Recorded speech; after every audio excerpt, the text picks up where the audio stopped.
बेलारीना में आप सब लोगों को जय यीशु मसीह की। इतने लोग यहाँ पर मौजूद हैं।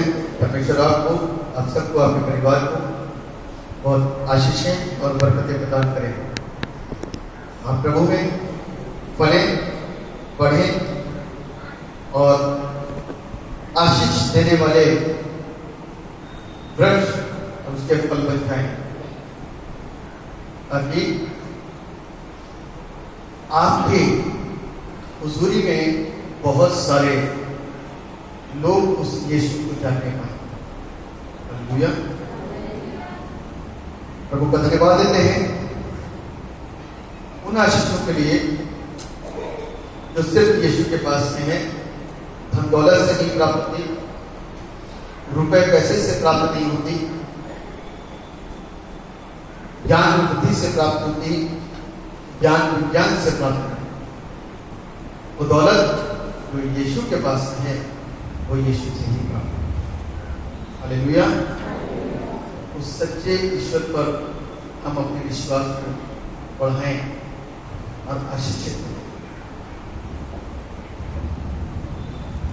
इससे पहले कि लोग वचन में आगे बढ़े, मैं आपके समक्ष में उन हिस्सों की पुनरावृत्ति जरूर करूंगा जो आरंभ में पढ़े गए थे। पहला हिस्सा यशायाह नबी की पुस्तक उसका 55 अध्याय उसके पहले साल तक। दूसरा हिस्सा जो पढ़ा गया था वो था यूहन्ना लिखित सुसमाचार उसका 6 अध्याय उसके 47 पद से लेकर के 59। इनसे संबंधित जो आज का थीम है, जो आज का शीर्षक बहुत मुख्य इंपॉर्टेंट है। जो किसी भी चर्च जाते हैं, यहाँ के अलावा भी आप बहुत सारी जगहों में जाते हैं और कुछ लोग नए हैं। इस विषय को सीखना आपके लिए और हमारे लिए बहुत जरूरी है। यदि हम इस विषय को सही तरीके से नहीं सीख पाएंगे तो कहीं ना कहीं असफलता और विफलता हमारे हाथों में लगेगी और आप फिर परमेश्वर के नाम को झूठा साबित करोगे। और ऐसे सेवक लोग भी इस बात से अवेयर हों कि जो चीजें कलाम के मुताबिक और अनुसार हैं वही लोगों को सिखाएं और वही लोगों को। आज के जो टॉपिक है, जो विषय है, वह है बैप्टिज्म एंड द लॉर्ड्स सपर। बपतिस्मा और प्रभु भोज बड़ा मुख्य विषय है। बहुत सारे लोग कह रहे हैं कि हमको सुनना चाहते हैं। बच्चों समझ लो, ये बच्चों चुप रहो। तो ये बड़े मुख्य विषय है। कितनों के बपतिस्मा हो चुके हैं? बपतिस्मा कितनों ने ले लिया? बपतिस्मा हो गया? हाँ, और कौन कौन इधर आ गया? बपतिस्मा, हाँ ठीक। इधर किसी का? हाँ, पीछे तो सब लोग देख बैठे। आपका भी हो गया? Very good. बड़ा इंपॉर्टेंट है बैप्टिज्म। दुआ करेंगे उसके बाद। प्रभु यीशु मसीह आपसे दुआ करते हैं कि आज के इस विषय पर आप अपनी दया कीजिए, ताकि इस विषय को सही तरीके से साधारण शब्दों में और सही शिक्षा देते हुए लोगों को समझाने में सक्षम हो जाए, समर्थ हो सके, लोग सीख सके। वो साधारण सेशन, साधारण सी भाषा शैली लोगों को स्पर्श कर, लोग उस हिस्से को जो बपतिस्मा है, उस हिस्से को जो प्रभु भोज है, भली प्रकार से सीख सके, जान सके और प्रभु के नाम को मना सके। आप दया करेंगे तो बड़ी आशीष है बोलने वाले को और सुनने वाले को। अपने गहरे अभिषेक को अपने दास पर नासिर कीजिए, ताकि हम आशीष पाए और आपको धन्यवाद से अपनी करुणा, अपनी दया हम सब यीशु के नाम से।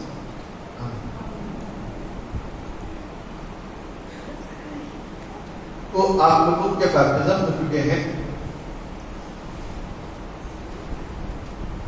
बपतिस्मा क्या है? What is baptism? बपतिस्मा क्या है?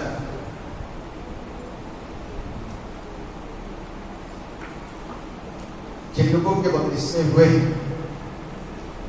उनसे मेरा सवाल है कि बपतिस्मा क्या है?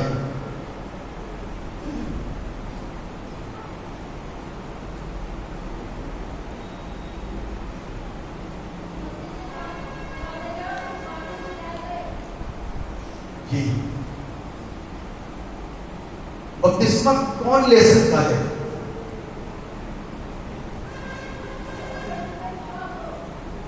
जी, बपतिस्मा कैसे लिया जा सकता है? कैसे, किस नाम से लिया जाएगा? पिता पुत्र और पवित्र आत्मा। पिता पुत्र और पवित्र आत्मा। बपतिस्मा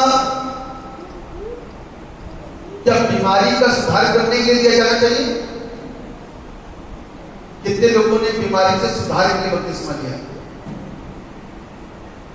जानते नहीं बपतिस्मा क्या होता है, लेकिन बपतिस्मा लेकर के बैठे हुए बहुत सारे लोग, और उनको एक नहीं कई कई बपतिस्मे चाहिए। यदि इस चर्च की आराधना पसंद आ गई, इस चर्च के पादी साहब समझ में आ गए, तो यहां बपतिस्मा ले। कहीं और चले गए तो वहां बपतिस्मा ले। किसी ने क्या लिया झंडे के नीचे से, तो वहां कभी बपतिस्मा ले लिया। अरे भैया, बपतिस्मा समझो क्या है, मजाक ना बनाओ, क्योंकि कुछ मजाक बनवाने वाले हैं और कुछ मजाक बनने वाले हैं, और कुछ लोग मजाक करने वाले हैं। हम और आप क्या करते हैं? मजाक बन जाते हैं। कुछ लोग आपका मजाक करने लग जाएंगे, मजाक उड़ाने लग जाएंगे। कुछ लोग आपको ही नहीं पता, आप बड़े हंसी हंसी मुस्कुराहट बोलोगे कि हमारा भी बपतिस्मा हो गया है। पता नहीं बपतिस्मा क्या है, लेकिन हो गया। 2-2 महीने, 1 महीने चर्च जाने से बपतिस्मे नहीं होते, ध्यान रखें। अभी उन्होंने बताया कि बपतिस्मा प्राप्त करने के लिए परमेश्वर के कलाम का ज्ञान होना चाहिए। एक एग्जाम्पल आप लोगों का निकालिए, बाइबल खोलिए। प्रेरितों के काम की पुस्तक, उसका 8वां अध्याय। प्रेरितों के काम की पुस्तक, उसका 8वां अध्याय।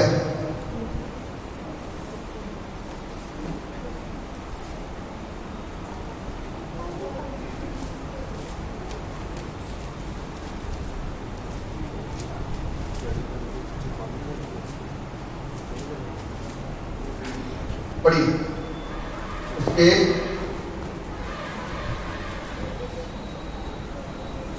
26 वर्ष। प्रभु के एक स्वर्गदूत ने फिलिप्पुस से कहा, उठ और दक्षिण की ओर मार्च कर जा, यरूशलेम से गाजा को जाता है। एक माइक पहुंचा दीजिए,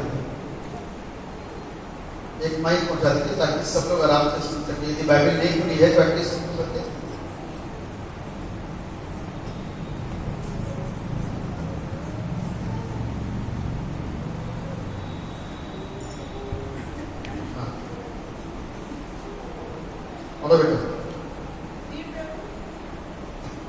फिर प्रभु के एक स्वर्गदूत ने फिलिप्पुस से कहा, उठ और दक्षिण की ओर उस मार्ग पर जा जो यरूशलेम से गाजा को जाता है। यह रेगिस्तानी मार्ग है। बस एक पर ध्यान सुनिएगा। परमेश्वर अपने दास को आदेश दे रहा है किसी बड़े काम को करने के लिए। कौन आदेश दे रहा है? परमेश्वर। ठीक, आगे बढ़िए। वह उठकर चल दिया और देखो, उस देश का एक मनुष्य आ रहा था जो खोजा और पुरुषों की रानी कंदाके का मंत्री और खजांची था। वह आराधना करने को यरूशलेम आया था। वह अपने रथ पर बैठा हुआ था और यशाया भविष्यवक्ता की पुस्तक पढ़ता हुआ लौटा जा रहा था। हाँ, बाइबल पढ़ रहा था और उसमें से एक पोर्शन निकाल रखा था यशाया नबी की पुस्तक का। आप लोगों में से बहुत सारे लोगों ने यशाया नबी की पुस्तक सुनी है, पुराने नियम में पाई जाती है, ठीक है। इस पोर्शन को पढ़ता हुआ जा रहा था। आगे चलिए खबर। तब आत्मा ने फिलिप्पुस से कहा, निकट जाकर इस रथ के साथ हो ले। फिलिप्पुस उसकी ओर दौड़ा और उसे यशाया भविष्यवक्ता की पुस्तक पढ़ते हुए सुना और पूछा, तू जो पढ़ रहा है क्या उसे समझता भी है? उसने कहा, जब तक कोई मुझे ना समझाए तो मैं कैसे समझूं? लिखा हुआ है कि वो कलाम को पढ़ता जा रहा था मेरे रब के समान, ठीक है ना, मेरे रब के समान कलाम को पढ़ते हुए जा रहा था। और वहां पर एक सवाल हुआ, जो तू पढ़ रहा है समझता है? आपसे भी मेरा सवाल है कि जो ये पढ़ रहे हैं बाइबल, कितनों के पास बाइबल है? बपतिस्मा तो नहीं लिया है, कुछ पढ़ने के लिए बाइबल कितनों के पास है? हाथ पूछेगा किसके पास बाइबल है? ये कलाम किसके पास नहीं? किसके घरों में बाइबल? ये बाइबल कितनों के घरों में है? छोटी वाली की बाइबल है। नया नियम किसके पास है? नया नियम नीले रंग की, हाँ पढ़िए और हाथ उठाइए। कितनों के पास नहीं है? हाथ देखो, कितनों के पास नहीं है नया नियम और बाइबल? नहीं है।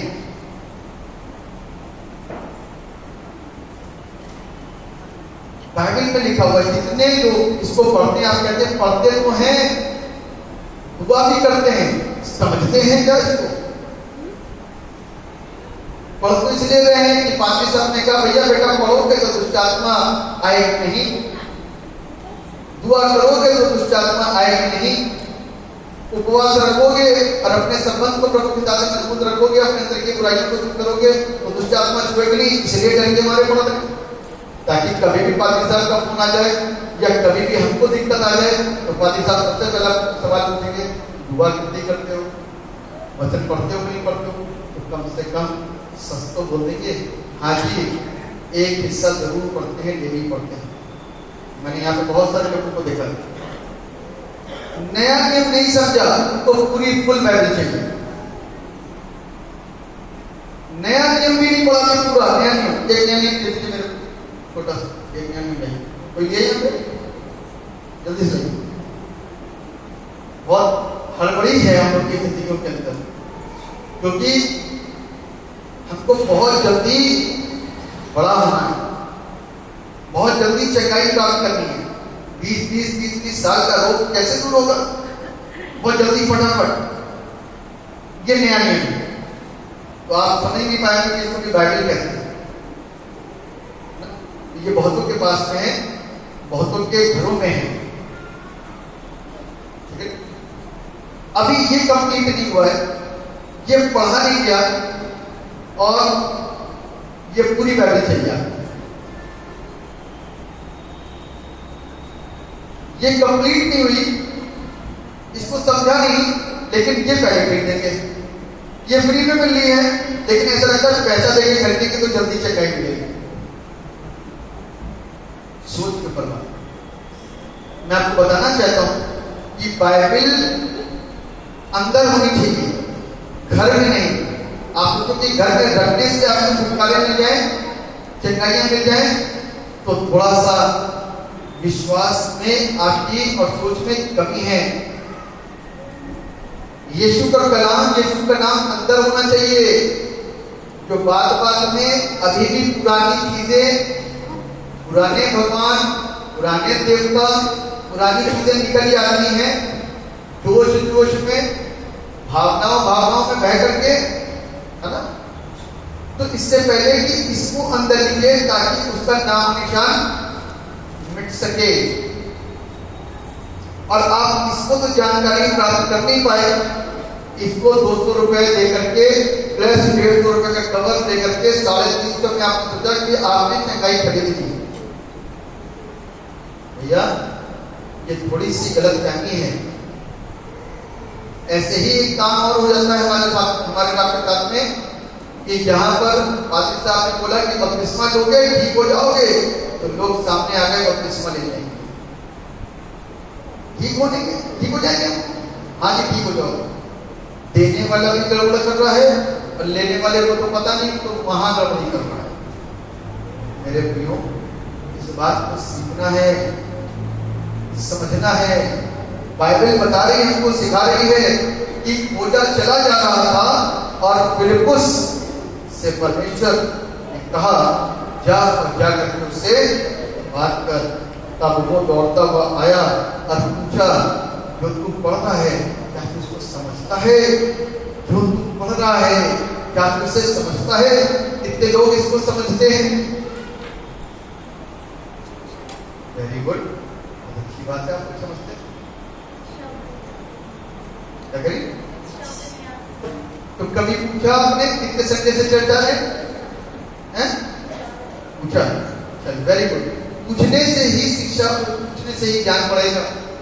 आप किसी से भी पूछ सकते हो। मैं आज हिदायत करूंगा, जैसे जो लोग यहाँ पे दुआ के रुकते हैं, ग्रुप के लोग भी रुकते हैं, क्वायर के लोग भी रुकते हैं, आप लोगों को एक में पैकेट है, एक चीज है, आने वाले हफ्ते तक आपको मुहैया करा दूंगा। आप लेना और आप उसको पूरा घर में पहले पढ़ना, और फिर जितने लोग यहाँ पर आते हैं आप उनको उससे समझाना, क्योंकि लोग यीशु मसीह को नहीं जानते।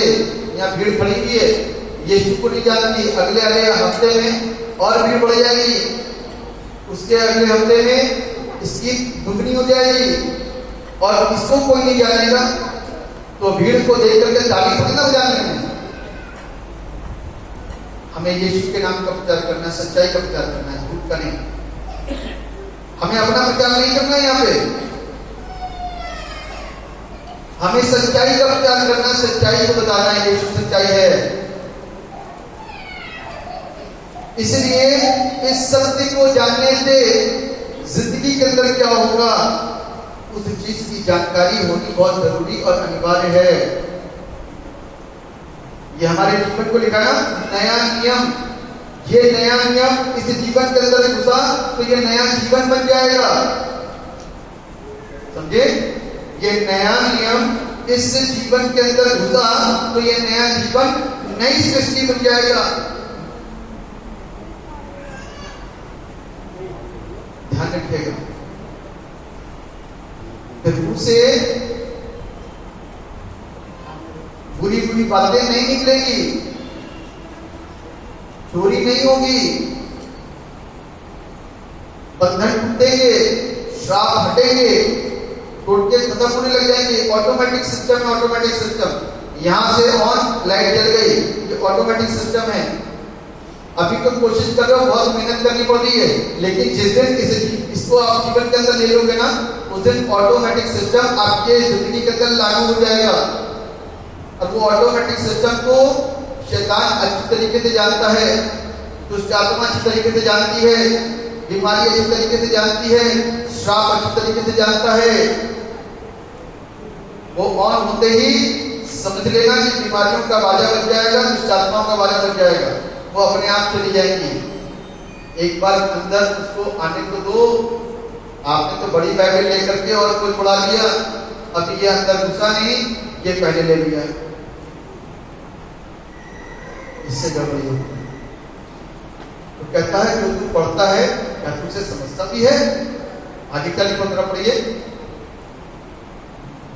उसने कहा, हाँ, जब तक कोई मुझे ना समझाए तो मैं कैसे समझूं? हाँ, जब तक कोई मुझे ना समझाए तो मैं कैसे समझूं? तो फिलिप्पुस को भेजा गया समझाने के लिए। आज हम और आप यहाँ बैठे हुए हैं, मैं आपको यहाँ पे समझा रहा हूँ। जिस हिस्से को पढ़ा रही है आपको समझाया जा रहा है, क्योंकि आप ही इसको पढ़ते हो और आपको तो समझ में नहीं आता, तो पूछो ताकि समझोगे, तभी यीशु को ग्रहण कर पाओगे, तभी बपतिस्मा आपके लिए जरूरी है। और यदि नहीं समझे तो बपतिस्मे का कोई फायदा नहीं आपकी लाइफ के अंदर। ध्यान रखिएगा, बैप्टिज्म इज अ सैक्रामेंट, ये एक संस्कार है। ये एक चंगा करने वाला मंत्र नहीं है, तकलीफों से आजाद करने वाला मंत्र नहीं है, ये संस्कार है। संस्कार को लेने से पहले अपने अंदर की अशुद्धता को दूर करिए, खुदा के कलाम को पढ़िए और जान करके। आगे क्या लिखा बेटा पढ़ो। और उसने फिलिपुस से विनती की हाँ कि वह चढ़कर उसके पास बैठे। हाँ पवित्र शास्त्र का जो अध्याय वह पढ़ रहा था वह यह था, वह भेड़ के समान वन बस होने को। एक मिनट, ये यशायाह नबी का चैप्टर 53 है, इसको वो पढ़ रहा था। अब आप पढ़िए 35। तब फिलिपुस ने अपना मुंह खोला तब फिलिपुस ने अपना मुंह खोला और इसी शास्त्र से आरंभ करके उसे यीशु का सुसमाचार सुनाया। उसे यीशु का सुसमाचार सुनाया।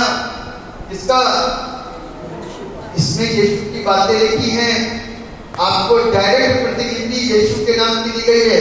इसमें यीशु से पहले ही यहोवा है, आपको जल्दी से पल्ले नहीं पड़ेगा। पहले यीशु को जान लीजिए, उसके बाद में यहोवा को जानने में कोई कठिनाई नहीं होगी। आप सोचते हो ये बड़ी पुस्तक है तो ज्यादा असरदार होगी, इसमें पैसा लगता है तो ज्यादा असर होगा, ऐसा नहीं है। यीशु का सुसमाचार है ये। आगे पढ़ो बेटा। मार्ग में चलते चलते हाँ वे किसी जल की जगह पहुंचे। हाँ, ऐसी जगह पहुंचे जहाँ पे क्या था?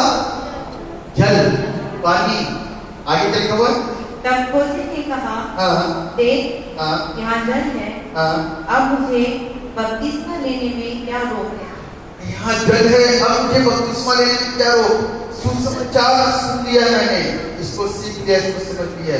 जब तक सुसमाचार नहीं जानोगे, यीशु कौन है, यीशु कहाँ से आया, यीशु कौन है, यीशु किसके लिए आया, यीशु क्या करता है, यीशु क्या करेगा, मेरे लिए क्या योजना है, जब तक नहीं जानोगे तो बपतिस्मा लेने का कोई अर्थ और कोई मायने नहीं। जिनको ने बपतिस्मा ले रखा है ना समझी में और अज्ञानता में, आपकी गलती बेशक है, लेकिन आपसे ज्यादा उन लोगों की गलती है जिन लोगों ने आपको जबरदस्ती एक 2 महीने 3 महीने 6 महीने में लाकर के बपतिस्मा दे दिया। गलतियां हैं। बाइबल बताती है कि फिलिपुस ने पहले सिखाया और खोजा ने समझा, तब खोजा खुद इच्छुक हुआ कि जल है, बपतिस्मा लेने में अब किस बात की हो। ठीक है ना? पहले हम आपको सिखाएंगे, आप सीखोगे। जब प्रभु का रूह आपसे कहेगा कि पादरी साहब अब मैं तैयार हूँ, रूह आपको आज्ञा देगा, तब आप पादरी साहब को बताओगे, तब पादरी साहब आपके लिए बैप्टिज्म का प्रबंध करेंगे। इसी को नहीं जाने, बीमारी आने के बाद में निराशा हो गई, कितने संडे चर्च आना पड़ेगा, कितने दिनों आना पड़ेगा, यहीं पे आना पड़ेगा या कहीं और भी जाना पड़ेगा, तरह तरह के सवाल हैं। वो स्ट्रॉन्ग जो गवाही थी आपने बेटी के द्वारा सुनी, नेहा के द्वारा गवाही सुनी, ये एक ऐसा दृढ़ता हमारे विश्वास के अंदर होनी चाहिए। चाहे मेरा प्रभु मुझको बचाए, दोस्त बोलो ना, चाहे मेरा प्रभु मुझको बचाए तो भी उसको नहीं छोड़ूंगा। हालेलुया। ऐसी दृढ़ता होनी चाहिए, वरना आप लोगों में से कितने लोग भी निकल के भाग जाओगे। अभी कुछ आत्मा नहीं निकली तो आप कितने लोग हो गए कि हम कहीं और दिखाते हैं। आपके रिश्तेदार बोलेंगे होलिए चर्च का काम खत्म हो गया, चर्च से फ्री हो गए, चलो उनको भगत के पास ले जाता हूँ, और बीमारियां और दूसरी शक्तियां आएंगी, परेशान करोगे। ध्यान रखना, यीशु जीवन लेकर के आया, इसीलिए वो जीवन देता है। बड़ी अच्छी अच्छी बातें बोली। एक चंगा हुआ और एक नहीं हुआ, एक चंगा हुआ एक नहीं हुआ, तो प्रॉब्लम किसकी है? विश्वास की भी कमी हो सकती है। और परमेश्वर पता नहीं आपके जीवन में ऐसी कौन सी बड़ी योजना को बनाने वाले हैं, भी है। मैंने आपको बता दी 3 बातें बताई ना, तो उन सारी चीजों को हमको आपको स्मरण रखना है कि परमेश्वर पता नहीं हमारे जीवन से ऐसे कौन से मकसद को पूरा करना चाहता है, करवाना चाहता है उसको समझिए। आज नहीं हुआ तो कल होगा, कल नहीं हुआ तो परसों होगा, परसों नहीं हुआ तो नरसों होगा। और प्रभु से तब तक आप बात करना सीख जाएंगे, प्रभु आपको बता देगा, आत्मा में कह देगा कि मेरा फजल तेरे लिए काफी है। तब आप दोबारा कभी दर्द और बीमारी की दुआ नहीं कराओगे, क्योंकि प्रभु का कलाम कह देगा, आप सेटिस्फाइड हो जाओगे कि मैं तुम्हारी निर्बलताओं में अपनी सामर्थ को देता हूं। हालेलुया। सामर्थ देने वाला परमेश्वर। हम ऐसे कैसे कच्चे इंसान बने हैं, और बपतिस्मा लेने के बावजूद भी आज हमारी जिंदगियों के अंदर निराशाएं, अशांतियां, दुष्ट शक्तियां कैसे वास कर रही हैं? क्योंकि हमने प्रॉपर नॉलेज प्राप्त नहीं करी है, आपने जानकारी हासिल नहीं करी है। जानकारी लेनी बहुत जरूरी है। बपतिस्मा सिर्फ उस व्यक्ति का ही हो सकता है जो परमेश्वर की सारी आज्ञाओं को मानता है। इसकी आज्ञा को आप तो अपनी आज्ञा मानते हो। ये आज की खूबसूरती के लिए एक और यहाँ पे धागा बांधने, ये आपकी आज्ञा। परमेश्वर हमको धागे से मुक्त करता है। आप अपनी इच्छा के अनुसार अपनी खूबसूरती को बढ़ाने के लिए एक धागा बांधते हो। एक धागा भी लेटेस्ट 1.5-2 साल से बढ़ा है ना, पता है आपको? ज्यादा 2 साल में तो एक लेटेस्ट धागा बढ़ा है। लड़के भी पहनते हैं, लड़कियां भी पहनती हैं पैरों में, वो नहीं पता कि कहां से आया, वो कौन से ऊपर से नॉलेज आई किसी के पास में, उसने पैरों में अपना धागा मांगना शुरू कर दिया, एक्स्ट्रा कुछ और बढ़ाया, एक धागे का इजाफा और हो गया, वो पैरों में धागा। तो पूछा गया क्यों? क्योंकि ऐसे ही है। जो जिस इच्छा से करते ना, दिल से करते हैं, खुशी से करते हैं, उसमें हमारा मन लगा हुआ होता है, लेकिन इसको खुशी से नहीं करते। एक से मैंने पूछा, इसको पढ़ते हो कि पाकिस्तान बस यही छोड़ गया मेरे से, अपनी बात कंप्लीट होने नहीं देंगे, मैं जो बता रहा हूं उसको पूरा नहीं देंगे, बस ये दुष्टात्मा मेरे अंदर दुष्टात्मा निकल नहीं, ये तो छूटा हुआ है मुझसे, दुष्टात्मा कहां से निकलेगी? दिल से इस कलाम कभी भी हमने ग्रहण नहीं करा, इसलिए हमारी लाइफ के अंदर प्रॉब्लम बनी रहती है। जब तक हम यीशु मसीह की आज्ञाओं को नहीं मानेंगे, जब तक हम उसकी जो उसने एग्जाम्पल्स दिए हैं, यानी कि अपने जीवन से जो उदाहरण दिए हैं दूसरों के लिए, कि उसको मारा पीटा गया, उसने कहा हे पिता इन्हें माफ कर क्योंकि ये नहीं जानते कि क्या ऐसा एग्जाम्पल हम बन सकते हैं? नहीं बन सकते, मुश्किल है, कठिन है, लेकिन कोशिश करेंगे तो एटलीस्ट बहुत सारी चीजें हो सकती हैं। वहां तक ना पहुंचे तो कहीं तक तो पहुंचे। ये तो रहे कि रेस में दौड़े थे, उसको कोशिश करें। रेस में दौड़ने वाले की सोच थोड़ी सी तो सकारात्मक होती है, थोड़ी तो सकारात्मक अपने अंदर रखें, आशीषित हो जाएंगे।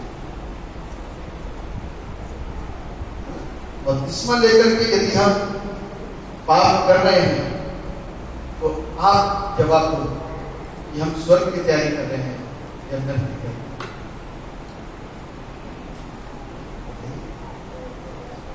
स्वर्ग की तैयारी कर रहे हैं या नरक की तैयारी कर रहे हैं? और बपतिस्मा लेने के बाद में यदि हम गालियां, नशा, बुरे काम, बुरी संगति, बुरी सोबत, चोरी, बेईमानी, ये सारे काम कर रहे हैं तो स्वर्ग की तैयारी कर रहे हैं। क्या हम क्रिश्चियंस हैं?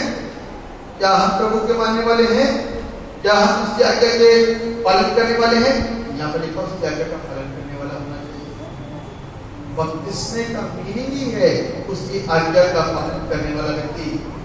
तब जाकर के आप उसको कर रहे हो। उससे पूजा ने क्या बोला? हाँ मैं सब कुछ समझ गया, अब तो पानी भी है, अब मुझे कौन रोक सकता है बपतिस्मा लेने से? इधर उधर भटकने वाले लोग, बहुत सारी चीजें पाप को आप सब जानते हो, मैं पूरी व्याख्या नहीं करूंगा, लेकिन हाँ यदि बपतिस्मा ले लिया तो भी पाप कर रहे हैं, गलत करते हैं। इस चीज को सोचिए, आप स्वर्ग की तैयारी नहीं नरक की तैयारी करें। धार्मिकता को पूरा करने के लिए हमें उसके कलाम को, वचनों को, वाद को, विश्वास को, संगतियों को, सबको फॉलो करना है। काहे लिए? धार्मिकता को पूरा करना है, नियमों का पालन करना है। यदि नहीं करते तो बपतिस्मा लेने के योग्य नहीं है। मैं तो बपतिस्मे का सिर्फ अर्थ बता रहा हूँ। तो इस सारी चीजों को, इन सारी शिक्षाओं को हमको रात को समझना है। बपतिस्मा लेने से पहले पाप से सेपरेशन होना है। आप बताओ, पुराने लोग जो क्रिश्चियंस हैं, आपसे सवाल, क्या बपतिस्मा उसको देना चाहिए जो नशा करता हो, बीड़ी सिगरेट? Very good. व्यभिचार करने वाले को देना चाहिए? जो चर्च में आता हो उसको देना चाहिए? और जो बपतिस्मा ले चुका हो ऐसा करता हो तो?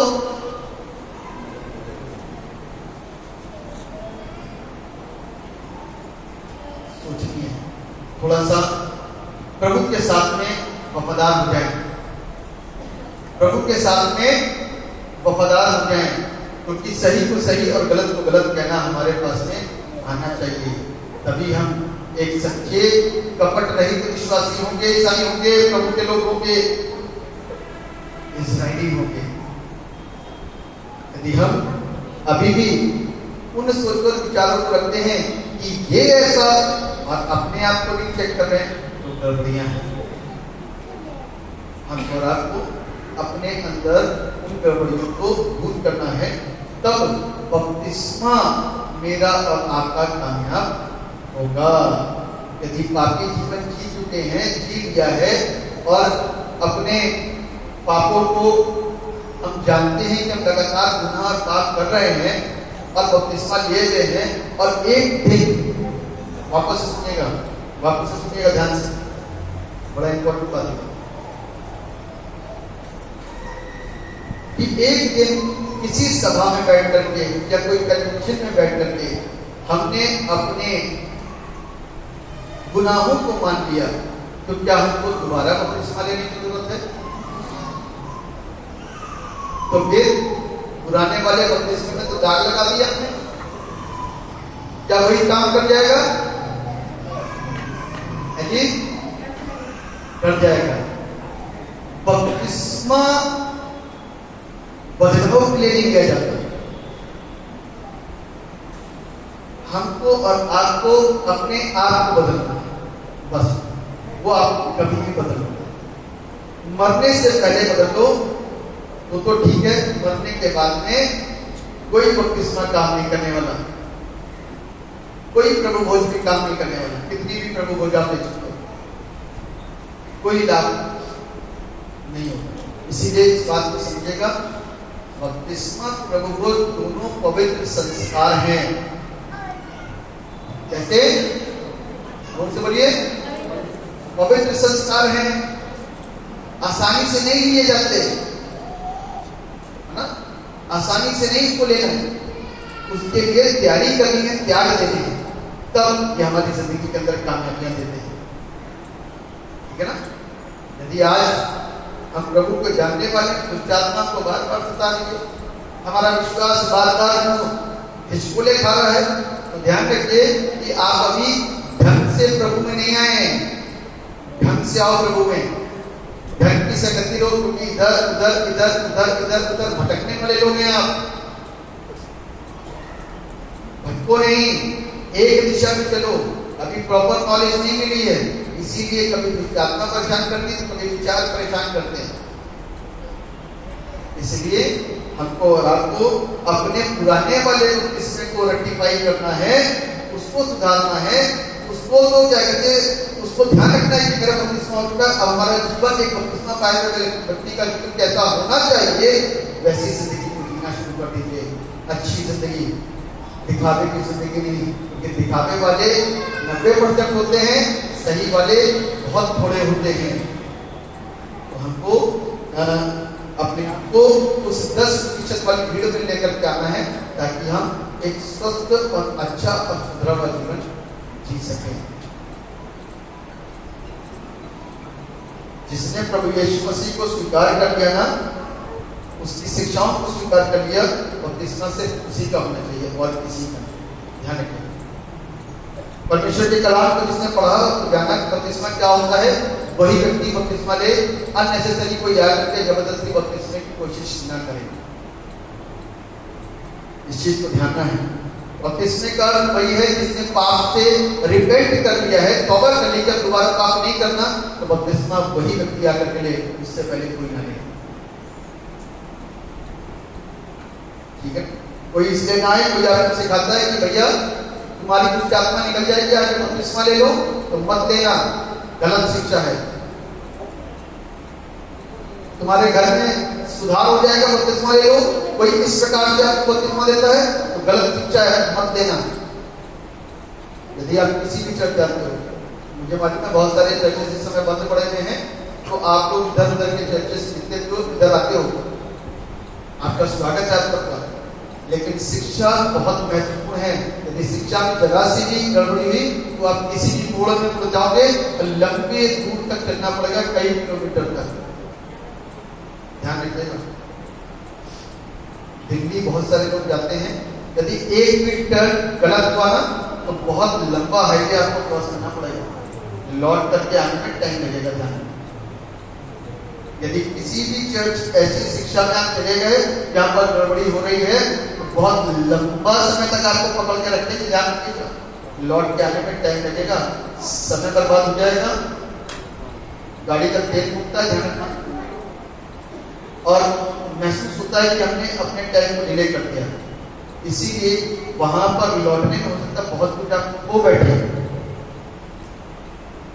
इससे पहले सही शिक्षा जहां मिल रही हो उसको स्वीकार और ग्रहण करने के उस स्थान पर संगति करना, दिखाने के लिए काम मत करना कि हमारे रिश्तेदार वहां जाते हैं तो हम भी वहां जाए। रिश्तेदारों की वजह से चर्च नहीं जाया जाता, अपने व्यक्तिगत संबंधों की वजह से चर्च जाए। ठीक है ना? मैं आपको चैलेंज के साथ में कहता हूँ, आज आपके प्रार्थना करूंगा इस चीज में। यदि किसी को यहाँ पर आने तक में कोई प्रॉब्लम होती है, कोई भी कभी किसी प्रकार की आपके सामने आती है, कोई रुकावट आती है, प्रभु आपकी सारी रुकावटों को दूर कर दे। पैसों की रुकावटें आपके सामने कभी भी रुकावट नहीं बनती, दूर कर दे प्रभु सब। यदि मन के अंदर इच्छा है तो आप कैसे भी यहाँ पर आ सकते हैं। निश्चित ध्यान रखिएगा, मैंने आपको बताया कि पिता पुत्र और पवित्र आत्मा के नाम में बपतिस्मा होना चाहिए। अभी तरह तरह की शिक्षाएं हमारे बीच में आ गई हैं, कभी मौका मिलेगा मैं आपको बताऊंगा, उसका पूरा व्याख्या करूंगा जब भी मेरे को प्रभु बोझ होगा। तो इस चीज को ध्यान रखिए, कब बपतिस्मा लेना चाहिए? जब हम और आप अपने पापों से छुटकारा प्राप्त करें। Now we come to the next point, that is holy communion, प्रभु भोज। प्रभु भोज कौन लोग ले सकते हैं? प्रभु भोज कौन लोग ले सकते हैं बताइए, मैं बताएगा? प्रभु भोज कौन ले सकता है? जी बिल्कुल सही, जितना बपतिस्मा हो रखा है, ठीक है ना जी? पहले बपतिस्मा होगा, उसके बाद दृढ़ीकरण, और वो ही प्रभु भोज में शामिल हो सकता है। देखिए एक चीज थोड़ी सी और बताऊंगा, बहुत क्लियर करूंगा। आपने बैप्टिज्म बोला, आपने दृढ़ीकरण को बोला, क्योंकि ये शिक्षा की बात है। सिनाई और मेनलाइन का जो पैटर्न है ना, वो infant baptism, adult baptism, infant और एडल्ट, उसके बाद में कन्फर्मेशन, और पैरा चर्चेस का जो टीचिंग है वो सिर्फ बैप्टिज्म है, बड़े मन का, उसके बाद में डायरेक्ट कम्युनिटी। रिमेंबर दिस, इसको याद रखिएगा हमेशा, आप उसको गलत नहीं साबित कर सकते। उसकी वजह के कारण मैं आपको प्रूव कर रहा हूँ। आपने बचपन में लिया, बड़े मन में अंगीकार किया, बड़े मन में अंगीकार किया, इन्होंने बड़े में ही बपतिस्मा लिया और बड़े में ही अंगीकार किया, बड़े में ही विश्वास किया, तो थोड़ा सा ये फर्क है। ठीक है, तो इस चीज को हमको आपको सीखना है, इस चीज को हमको आपको समझना है। ये प्रैक्टिस है पैरा चर्चेस की, ये प्रैक्टिस है हमारे सेम मेन चर्चेस। तो we should understand all the things. लेकिन यदि आप प्रभु भोज मन की अशुद्धता के साथ ले रहे हो तो बेहतर है कि ना लो। प्रभु भोज का मतलब मालूम क्या है? प्रभु यीशु मसीह की देह और उसके रक्त में शामिल हो। क्या? प्रभु की देह और उसके रक्त में शामिल होना। उसने अपनी देह किसके लिए दी? हमारे लिए। कैसे पता चला किसने के लिए दी? जब वो कलवरी क्रूस के ऊपर लटका तो उसकी देह के ऊपर इतने घाव थे, इतने घाव थे, वेदों में लिखा हुआ 5 घाव। और 5 घाव क्यों लिखा मैं आपको बताऊं? क्योंकि वो 5 घाव बड़े इंपॉर्टेंट थे। 5 घाव इंपॉर्टेंट थे वेदों में, जो इस चीज को लिखा भरतखंड के अंदर, महाभविष्य पुराण के अंदर, वो 5 घाव इंपॉर्टेंट थे। क्योंकि पैर के ऊपर पैर, नीचे ऐसे एक घाव, 2 हाथ, 1 और 1 2 और 3, ठीक है ना? कांटों का ताज 4, सीने में पसली 5। ये 5 घाव थे इंपॉर्टेंट, ध्यान रखिएगा। बाकी कोड़े जो मारे गए, वो जो मांस को खींच करके लेके आए, वो तो अलग चीज थी, लेकिन इंपॉर्टेंट 5 थे, इसीलिए वेदों में इसका खुलासा किया गया। लेकिन आपको पता नहीं होगा, वरना सच्चाई के लिए आप जाके कब आ सकते हैं यीशु के पास? कलाम में लिखा हुआ, आपकी पुस्तकों में लिखा हुआ है, धर्म की पुस्तकों में लिखा हुआ है, ये ऐसा ऐसा है। आपको किसी ने ज्ञान नहीं पढ़ा, इसलिए आप अज्ञानता में आज भी वही काम कर रहे थे जो चीजें सही नहीं है। अभी आपको अपना डेस्टिनेशन नहीं मालूम है कि आपको जाना कहाँ है। अभी आपको पता है ना, जो ग्रुप हम लोग रात में रन करते हैं, चलाते हैं, उस ग्रुप का नाम है जीसस इज माय डेस्टिनेशन। यानी कि यीशु मसीह ही हमारा अंतिम क्या है? लक्ष्य, पहुंच। आप यीशु के पास पहुंचोगे तो स्वर्ग पहुंच जाओगे। यीशु के पास नहीं पहुंचोगे तो स्वर्ग कभी नहीं पहुंचोगे। जिसने पिता को देखा, जिसने मुझे देखा, उसने पिता को देखा। बगैर मेरे कोई मार्ग, सत्य और जीवन कौन कह रहा है? यीशु। तो जीसस इज माय डेस्टिनेशन। यीशु हमारा अंतिम लक्ष्य है, हमको वहीं पर पहुंचना है। तो जीसस के पास में आ गया, ईश्वर के पास पहुंच गया, वो पिता के पास पहुंच गया। हालेलुया। तो आज जब प्रभु भोज हम और आप लेते हैं ना, अपवित्र दशा में, अपवित्र दशा में नशा करके आ गया। बहुत सारे चर्चेस में आपने देखा होगा, बहुत सारे लोग ऐसे होते हैं, बहुत ज्यादा लड़ाई झगड़ा करने वाले, बहुत ज्यादा प्रभावशाली, बहुत ज्यादा, उनको कोई कुछ नहीं बोलता, वो नशे में लगते हैं प्रभु भोज में। तो उनको आने दिया जाए कि उनको रोका जाए? पुराने लोग बोले, आप बताइएगा, फिर मैं आपको जवाब दूंगा। पुराने लोग बताइए, जो क्रिश्चियन थे, उनको आने दिया जाए जब उनको रोका जाए? है? रोका जाए। Very good. कौन रोकने के आएगा सामने? कोई बताएगा? कोई नहीं आएगा। अब मैं आपको बताऊं, उसका जवाब दूंगा, आपको बताऊं।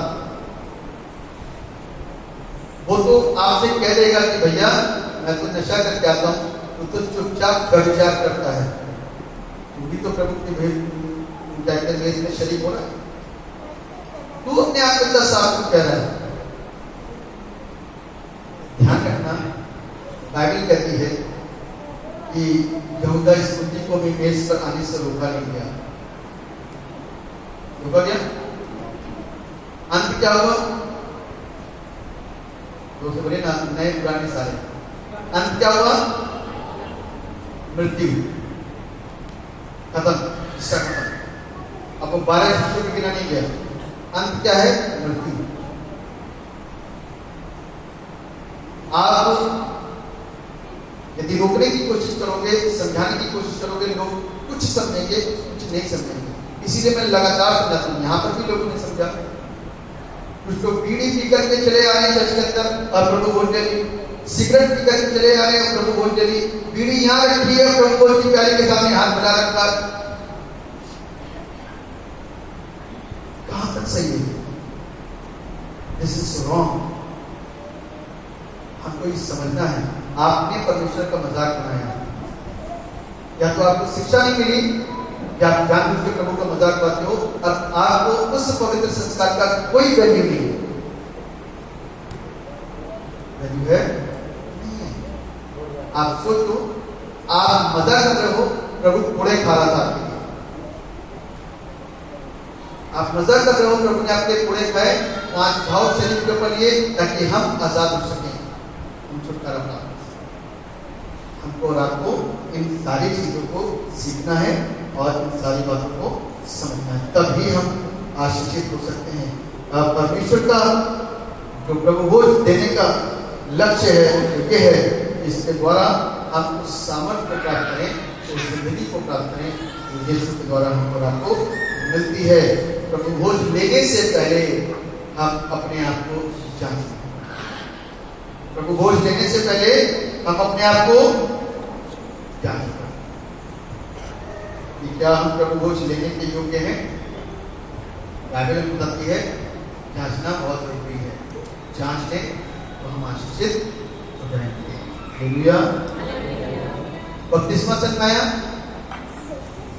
बपतिस्मा कब लेना है, कैसे लेना है, क्यों लेना है, क्या लेना जरूरी है, ये भी प्रश्न, क्या लेना जरूरी है।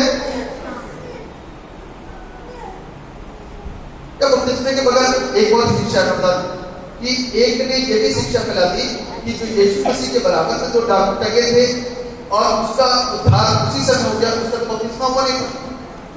तो क्या बपतिस्मा जरूरी है? हाँ ना जी। वहां पर स्वयं जीवन के दाता उसके पास में खड़ा था, वो तो डायरेक्ट सारा इसके साथ में कार्य है।